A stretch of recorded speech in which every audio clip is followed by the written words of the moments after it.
Dalam rekaman kamera pengawas, terlihat dua orang pelaku datang dengan berboncengan menaiki sepeda motor. Mereka sempat berhenti di depan rumah korban dengan gerak-gerik mencurigakan.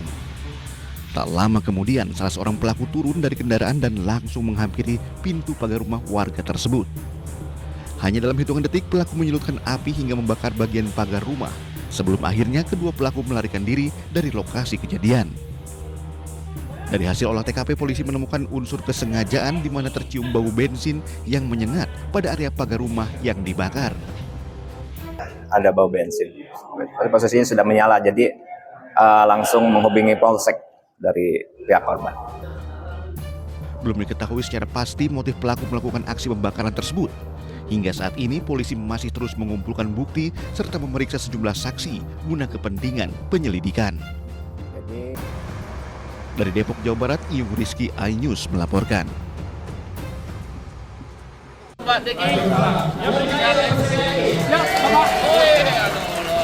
Oleh Penasehat Khusus Presiden RI Bidang Ketenagakerjaan dan Kesejahteraan Buruh, Said Iqbal menemui sejumlah buruh di kawasan Marunda, Cilincing, Jakarta Utara.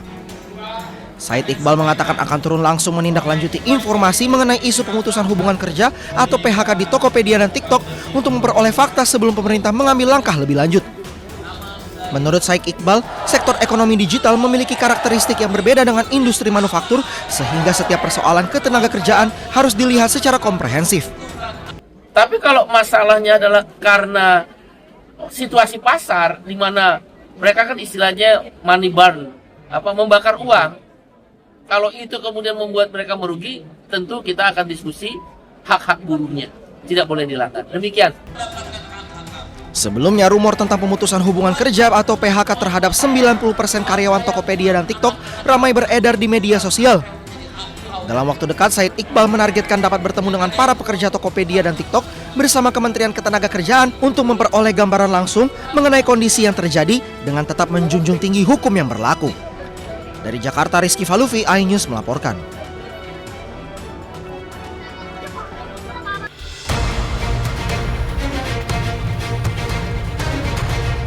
Bak kotak Pandora yang terbuka, tersangka korupsi MBG bertambah lagi. Kejaksaan Agung kali ini menetapkan Lalu Muhammad Iwan sebagai tersangka ke-7 dalam pusaran korupsi MBG.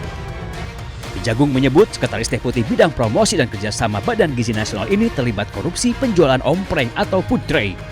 Modusnya, perwira polisi aktif berpangkat Brigadir Jenderal itu mencari calon mitra untuk mendirikan dapur MBG. Syaratnya, mereka wajib membeli ompreng kepada perusahaan PT SGI. Belakangan terungkap PT SGI ternyata perusahaan yang sengaja ia dirikan. Jadi perannya adalah pada tahun 2025, ini saudara LM ini meminta saksi YCS dan RD mendirikan suatu perusahaan ya, dengan tujuan sarana untuk melakukan penjualan alat berupa food tray kepada calon mitra SPBG dengan harga yang sudah ditentukan oleh tersangka LMI ya. Walaupun sudah menetapkan 7 orang tersangka, Ketua Masyarakat Anti Korupsi Boyamin Saiman menyebut jumlah tersangka korupsi MBG kemungkinan akan bertambah. Boyamin juga mendesak Kejagung tidak hanya menetapkan tersangka, tetapi juga harus bisa mengembalikan kerugian uang negara. Jadi ini masih banyak yang harus jadi tersangka, karena banyak yang dimanipulasi, banyak yang dikorupsi, mulai dari titik dapur, pengadaan motor listrik, ompreng, mungkin CCTV, mungkin diduga juga terkait dengan pengadaan pakaian, pengadaan tablet, segala macam. Itu sudah seharusnya Kejaksaan Agung menyasar semua yang terlibat dalam korupsi MBG dan BGN. Karena apapun ya, untuk pertama tujuan utamanya adalah pengembalian kerugian negara. Karena kalau tidak disasar nanti pengembalian kerugian negara akan minim. Penetapan Lalu Muhammad Iwan menambah jumlah petinggi Badan Gizi Nasional yang menjadi tersangka pencuri uang MBG.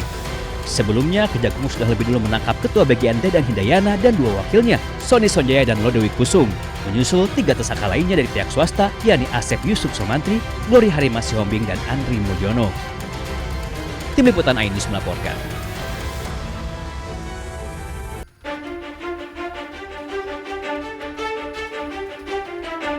Setelah Kejagung menetapkan polisi aktif berpangkat Brigadir Jenderal Lalu Muhammad Iwan sebagai tersangka korupsi MBG, Korps Adiaksa menyebut ada dugaan keterlibatan oknum anggota TNI aktif dalam pusaran korupsi MBG.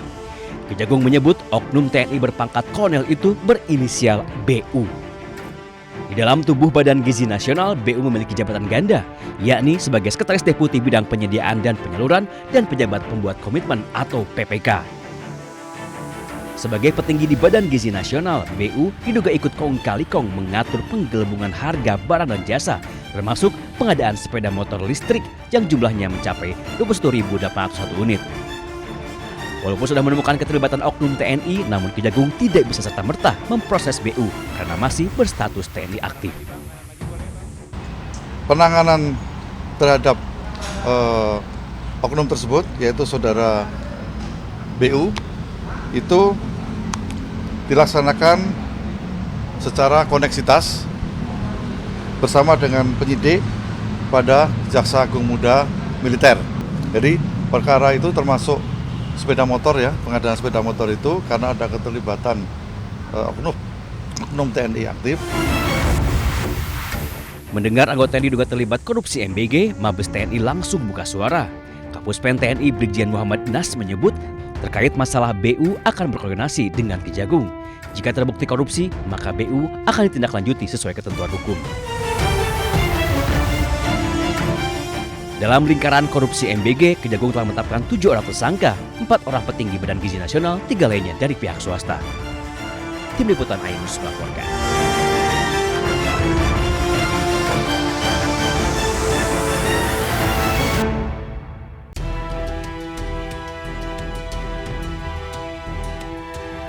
Satu orang polisi aktif berpangkat Brigadir Jenderal disebut Kejagung sebagai tersangka korupsi MBG.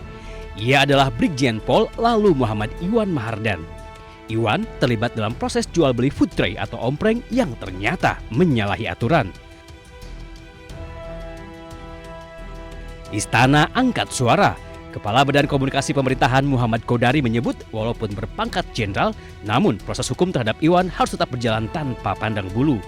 Kodari juga menyerahkan seluruh proses hukum kepada Kejagung. Kalau bicara aspek hukum, tentu semua harus kembali kepada aparat penegak hukum. Dan yang sedang memproses sekarang adalah kejaksaan. Dan seperti dikatakan oleh Bapak Presiden bahwa hukum sekarang ditegakkan tanpa pandang bulu, apapun latar belakangnya. Jadi sebetulnya siapapun dimintakan pertanggungjawabannya sesuai dengan posisi dan pos yang sedang ditempati. Ya, jadi bukan karena latar belakangnya polisi, bukan karena latar belakangnya non-polisi, tapi karena memang masalah-masalah yang terjadi di saat beliau sedang ditugaskan di tempat yang di mana kasus itu terjadi, yaitu BGN. Intinya kita lihat saja proses yang akan berkembang ke depan dan akan diproses sebagaimana mestinya. Lalu Muhammad Iwan Mahardan menjadi tersangka ke-7 dalam pusaran korupsi MBG. Kejagung menyebut Iwan berbuat curang dengan mencari calon mitra untuk mendirikan dapur MBG. Namun, pemilik dapur dipaksa membeli food tray atau ompreng kepada perusahaan yang sengaja ia dirikan. Selain Iwan, Kejagung sudah menetapkan 6 tersangka lainnya, 3 diantaranya petinggi Badan Gizi Nasional. Mereka diduga kong kali kong dalam praktek jual beli dapur MBG. Tim Liputan Ainus melaporkan.